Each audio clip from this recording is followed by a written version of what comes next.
Hey, I'm Alex Radcliffe from Board Game Co., and 2026 is here, which means it's time for that series that I do at the beginning of every year, where I look back not on last year, but on 2 years ago at 2024, and I do a whole bunch of lists.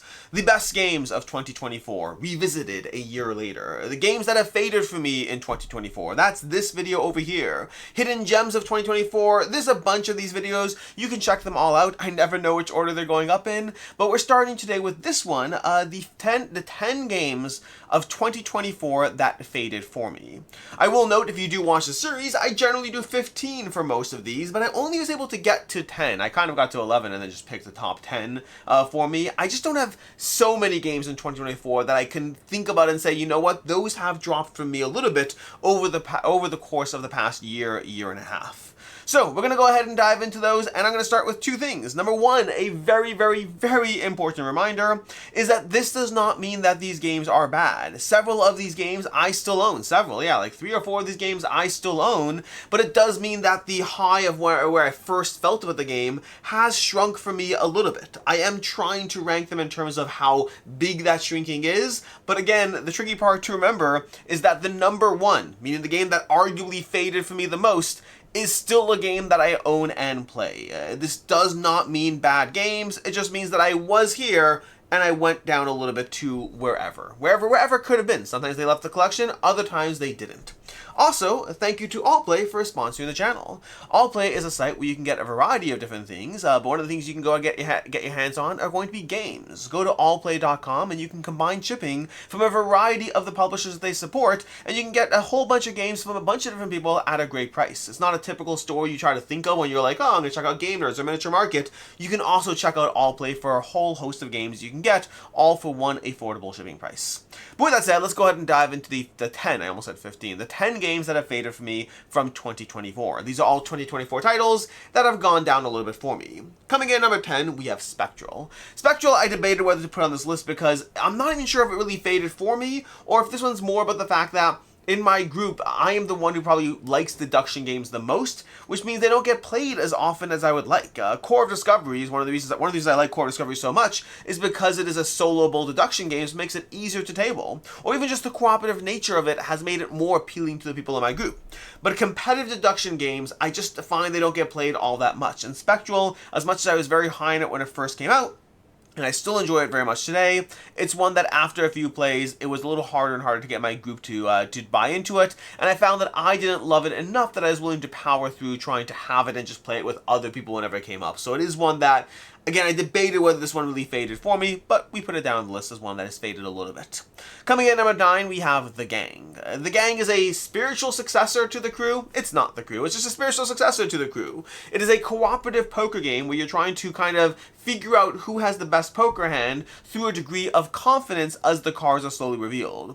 It is very gateway friendly, also very fun. It's still a very good game. I just find that for me personally, as time went on, I would never pick it over The Crew, except for the situation in which you are trying to play with non-gamers who a hand of poker might be vastly more familiar than trying to explain cooperative trick-taking to them. So it still has its perks, it still has its reasons to pull it out, but it is one that over time, I found that I personally wouldn't pull it out over other games, except for those specific nuanced situations. Coming at number 8, we have Courtisans. Courtisans from Pandasaurus. I loved this game when I first got it. I still think it's excellent. It's a very fun little kind of, almost a stock-taking game to a degree, which might not seem like it's that kind of game, but it's the kind of game where you're kind of investing into where things will fall based on how you try to play your cards. It's very charming. It has gold foil cards, which is always very nice. When I first got it, I played it a lot, and over time, I just have found that it has hit the table less and less. It is one of many amazing small box games from Pandasaurus, some of which I still love and play on a regular basis, and some of which have shrunk a little bit to the background. Courtisans has shrunk a little bit to the background. Coming in at number 7, we have Ironwood. Ironwood from Mind Clash Games, a delightful asymmetric two-player experience with solo modes for both of the asymmetric factions. Ironwood is a puzzle of trying to play either as the Iron or I never remember the names. So the Iron-themed clan and the Wood-themed clan with their respective goals of dominance over the mountains, or alternatively trying to get the various secrets out of the forest. They play very differently. They have excellent card play. Still an excellent game. Still one that I have and like, but it is one that has shrunk a little bit for me over time. It's just one that I don't know necessarily what it is about it. I do find two-player games in general that fall into a certain longer range, and that longer range can even be just as long as an hour, which Ironwood is in that 45 minutes to an hour range. I find they're a little harder at the table. For me, I find two-player games most of the table when it's either cooperative or when it's in that half an hour or less range. Ironwood is excellent. I still like it. I still have it. It has shrunk a little bit for me.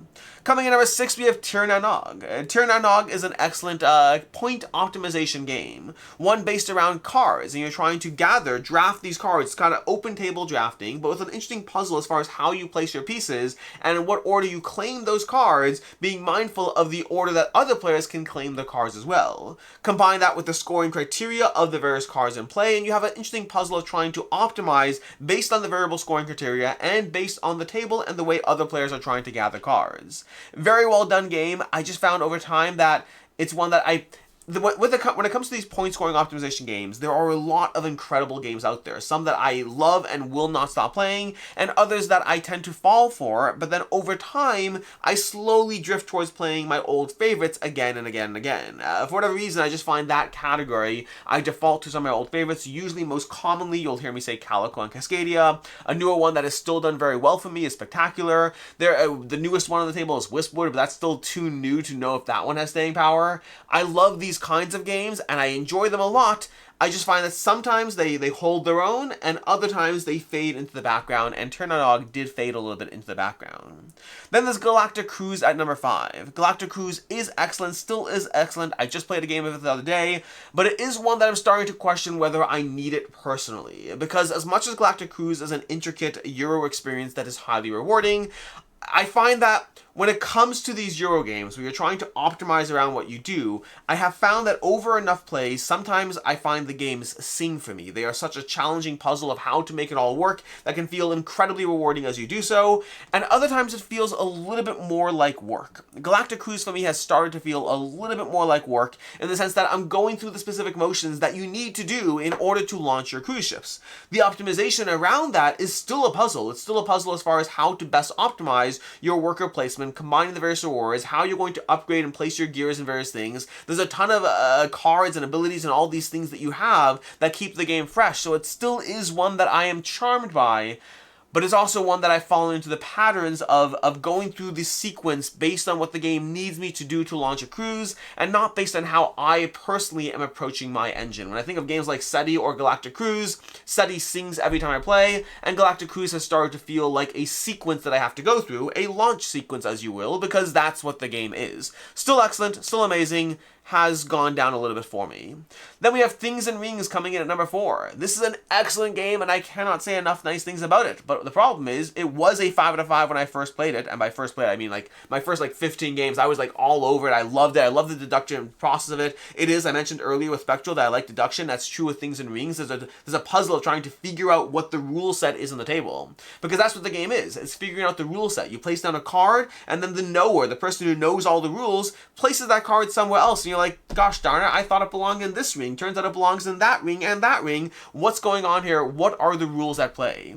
Through enough cards being played on the table, you'll figure out what the rules are, or you hope to figure out the rules are, and it's a fun little challenge of a puzzle that I absolutely adore. Again, this is one of those things where, even though a game shrinks for me, I don't want you to hear the wrong thing. Things and Rings is incredible. Things and Rings is amazing. I love it. I still play it on a regular basis, but it has gone down a little bit for me from the absolute, I can't wait to play this every single time I can, to, hey, I'm still happy to pull it out. I don't see it going anywhere anytime soon, but it has gone down for me.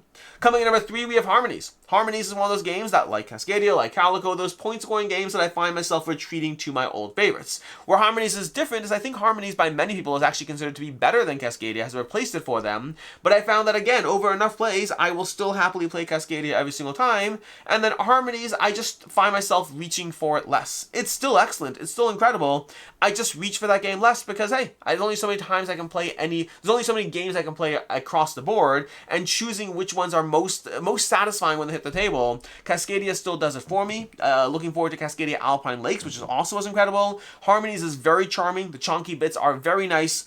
It is one that, though, over time, I just rather play Cascadia. They give me similar vibes, and I just rather play Cascadia, and that was always true, don't get me wrong, but over time, Harmonies has gone from, oh my gosh, I'm so happy to have another of these incredible, exciting games, to, it's good. It's very, very, very, very good. It's very good.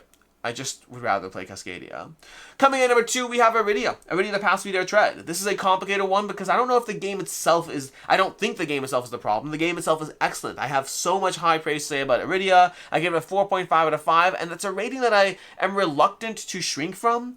The problem with Arydia is one of those campaign games that I find if I'm not heavily involved with it right now, then I find it's harder to get back to it. It's harder to remember what were my characters doing, what were we exploring last, which areas of the board have we discovered. So it's one of those games that the gameplay experience itself is top-notch. One of the best campaign games I've ever played, an intricate experience, a testament to what, what's it called, oh my gosh, Cody from Far Games has done. It's an incredible, incredible experience. But it is one that I have shrunk from in terms of if I don't know what's going on, I have a hard time understanding where things left off. And so that has hurt the game for me. The inability to step away for a month and then come back to it knowing what's going on with it. And that has certainly made it shrink for me over time. And then number 1 is a game that I still love, still have, and don't anticipate it going anywhere anytime soon, and that's Slay the Spire. And the reason for that, Slay the Spire, the card game, like the game based on the video game, that's thematically based on board games, but is not actually based on a board game. The board game instead is based on the video game. Slay the Spire is an incredible game. I still have so much fun playing it. The problem I have with it is that most of my plays of Slay the Spire have been solo. I've played it cooperatively, it's still fun cooperatively, but most of the time I end up playing it solo, and the tricky part there is if I'm playing it solo, then most of the time I almost want to default to just playing Slay the Spire digitally, where I don't have to deal with the setup and teardown. The game itself does such a great job adapting the digital source that to a certain extent you're like, I could do either. One of the best perks of Slay the Spire is the ability to play it cooperatively, which I don't do quite as often, which has held back the game a little bit for me. So I still love it, I still think it's excellent, but I definitely was more over the moon with it when it first came out, and as time has gone on, I'm still very happy I own it, and I don't think it'll go anywhere anytime soon. I have so many hours, both in the video game and the board game, but as time has gone on, I find that I still default to playing the video game more so than the board/card game, and that has certainly affected how high it has been for me. Those are the top 10 games of 2024 that have faded for me. Again, many great games in here. Around half of these, 4 or 5 of these, I still own and still recommend. They just have gone down a little bit for me as far as where they personally are. Hope you found this video entertaining or helpful in some way. Until next time, I'm Alex Radcliffe from Board Game Co. And as always, I hope you have a good one.